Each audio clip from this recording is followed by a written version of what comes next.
அது நம்ம உடம்பு சொன்னத கேட்கணும். நாம தூங்கணும்னா தூங்கணும். அது மாரி காலையில எழுந்திருக்கணும்னா எழுந்திருக்கணும். அப்ப அதுக்கு நம்ம உடற்பயிற்சி பண்ணணும். உடற்பயிற்சி பண்றதே நம்ம உடம்பு சொன்னத செய்யுதுன்னு தானே அர்த்தம். உடற்பயிற்சி நம்ம செய்றோம். நடக்கலாம் அப்படின்னு சொல்றோம். அதுக்கு நடக்கணும். இல்ல நடக்க மாட்டேன் அப்படின்னா அது செய்யலன்னு அப்போ உடற்பயிற்சிய மட்டும் நாம வலுக்கட்டாயமா நம்ம உடம்புக்கு அந்த பயிற்சிய குடுத்து விட்டால், ஒரு ஸ்டார்ட் பண்ற மாரி தான். ஆட்டோவ ஸ்டார்ட் பண்ணிட்டா போதும்.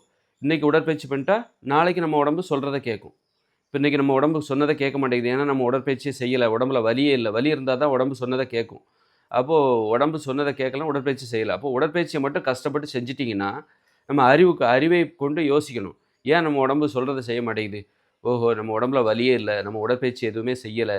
அப்போ உடற்பயிற்சி செய்து, நடைப்பயிற்சி செய்து, உடல் உழைப்பில் ஈடுபட்டு, உடலில் வலியை ஏற்படுத்தி விட வேண்டும். அந்த வலியை பராமரிக்க வேண்டும். அந்த வலியை பராமரிக்க வேண்டும். அந்த வலி எப்போதும் நம்ம உடம்புல இருக்கிற மாரி பார்த்துக்கணும். ஒரு மென்மையான உடல் வலி எப்போதும் உடம்புல இருக்கணும். அப்பதான் நம்ம உடம்பு சொன்னா கேட்கும். கா இப்போ காலையில எந்திரிக்கணும், அதிகாலையில எழுந்திருக்கணும் அப்படின்னா, அது நம்ம நெனைக்கிறோம். அதன்படி உடம்பு நடந்துக்கணும். அதற்கு இரவு சீக்கிரமாவே படுக்கணும். அப்ப அதுவும் நம்ம உடம்பு சொன்னா கேட்கணும். சீக்கிரமா படுக்கணும்னா கூட, சீக்கிரமா படுத்துரு, 9 மணிக்கே படுத்துரு அப்படின்னா, நம்ம உடம்பு சொன்னா கேட்கணும். அதுபோல தான் அதிகாலையில எப்படி நம்ம எந்திரிக்கிறோம் அப்படின்னா என்ன அர்த்தம்? நம்ம உடம்பு சொன்னா கேட்குது அப்படின்னு அர்த்தம். கேட்டா தான் அதிகாலையில இல்ல கேட்க மாட்டேங்குது. நான் 5 மணிக்கு எழுந்திருக்கணுங்கிறேன். ஆனா எல்லாம் முடியல. 7 மணிக்கு தான் எந்திரிக்கிறேன். அப்படின்னா உன் உடம்பு கேட்கல. காரணம் உன் உடம்புல வலி இல்ல. நீ உடற்பயிற்சி செய்யவில்லை, நடைப்பயிற்சி செய்யவில்லை, உடல் உழைப்பில் ஈடுபடவில்லை. அதனால உன் உடம்பு சொன்னா கேட்க மாட்டேங்குது. அதுபோல இரவு நீங்க தூங்கணும் 9 மணிக்கே தூங்கணும்னாலும், உன் உடம்பு சொன்னா கேட்கணும். சொன்னா கேட்கணும் அப்படின்னா, உன் உடம்புல வலி இருக்கணும். அப்ப நீ உடற்பயிற்சி பண்ணணும், நடைப்பயிற்சி பண்ணணும். அப்பதான் உன் உடம்பு நீ சொன்னா கேட்கும். நீ நெனச்சா அதை செய்யும். பாருங்க, அப்போ அதிகாலையில எழுந்திருக்கிறதுக்கு மட்டும் உன் உடம்பு கீழ்ப்படியணும்னு இல்ல. இரவு சீக்கிரமா படுக்கணும்னா கூட நீ முழிச்சு தான் இருக்கீங்க. அப்ப கூட உங்க உடம்பு நீங்க சொன்னா கேட்க மாட்டேங்குது. நீங்க அதிகாலையில கூட இரவு தூங்கிட்டு இருக்கீங்க. அதிகாலையில எழுந்திருக்கணும் அப்படின்னா, தூங்குகிற உடம்பு நீங்க சொன்னா கேட்கிறத விட, விழித்துக் கொண்டு இருக்கிற உடம்பு இரவு நேரத்தில் 9 மணிக்கு தூங்குன்னு சொன்னா தூங்கணும். ஆனா தூங்க மாட்டேங்குது. காரணம் என்னன்னா, உங்க உடம்புல வலி இல்ல. நடைப்பயிற்சி நீங்க செய்யல. உடற்பயிற்சி செய்யல.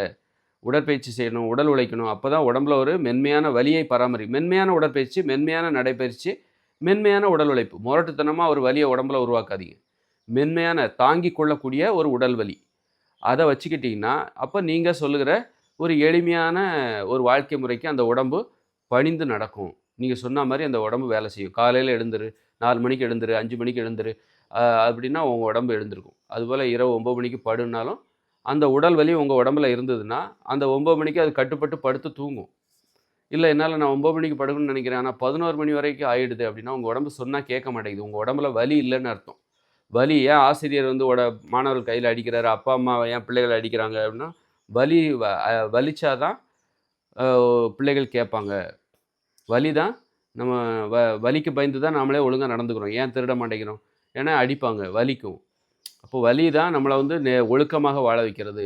ஏன் வந்து தப்பான உணவுகள சாப்பிட மாட்டேங்கிறோம்? நோய் வரும். நோய் வந்தா வலிக்கும். வலிக்கு பயந்து தான் நாம வந்து ஒரு ஆரோக்கியமாக வாழ ஆசைப்படுகிறோம். அதுபோல நம்ம உடம்புல வலி இருந்துச்சுன்னா, நம்ம உடம்பு சொன்னத கேட்கும். கட்டுப்பாடாக, ஒழுக்கமாக வாழ்வதற்கு. சீக்கிரமா படுக்கணும்னாலும் நம்ம உடம்புல வலி இருக்கணும். உடற்பயிற்சி பண்ணணும்.